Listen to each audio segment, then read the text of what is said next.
ខ្ញុំបាទឈ្មោះហ៊ូសម្រាប់ខ្ញុំរំភើបខ្លាំងណាស់តែខ្ញុំសូមស្នើដល់លោកប្រធានទាំងពីរមិនឲ្យចូលជាដាច់ខាតបើចូលដូចគណៈបកហ៊ុនសុពេចអញ្ចឹង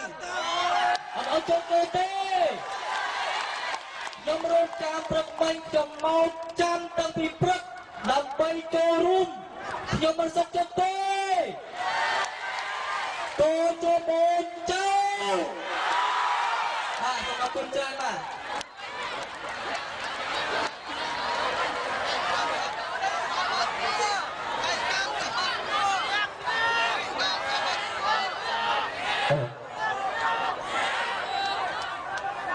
ខ្ញុំបាទឈ្មោះខឿនប៊ុនធឿនខ្ញុំមកពីសកាត់អង្គពលហើយខ្ញុំសូមគោរពរដ្ឋខ្មែរសូមគោរពអាយដាមទាំងពីរហើយខ្ញុំជាខ្មែរកម្ពុជាក្រោមខ្ញុំចង់ប្រាប់ដីកម្ពុជាក្រោមតែជាដីខ្មែរតោះត្រូវតែជារបស់ខ្មែរខ្ញុំអត់ចាក់កម្ពុជាទៅជារបស់យើងជាដាច់ខាតខ្ញុំសូមស្នើអាយដាមដីសម័យរបស់ខ្ញុំទឹកដីឲ្យបាត់បង់ប្រមាណគឺជាទឹកដីខ្មែរជានិច្ចអញ្ចឹងខ្ញុំសូមស្នើដល់អាដាមហើយក៏ស្នើដល់ខ្មែរទាំងអស់យើងត្រូវតែធ្វើជាមហាអំណាចនៅក្នុងតំបន់អាស៊ាននេះឲ្យបានដើម្បីកុំឲ្យប្រទេសជិតខាងគឺមើលងាយយើងតទៅទៀតមើលនេះមក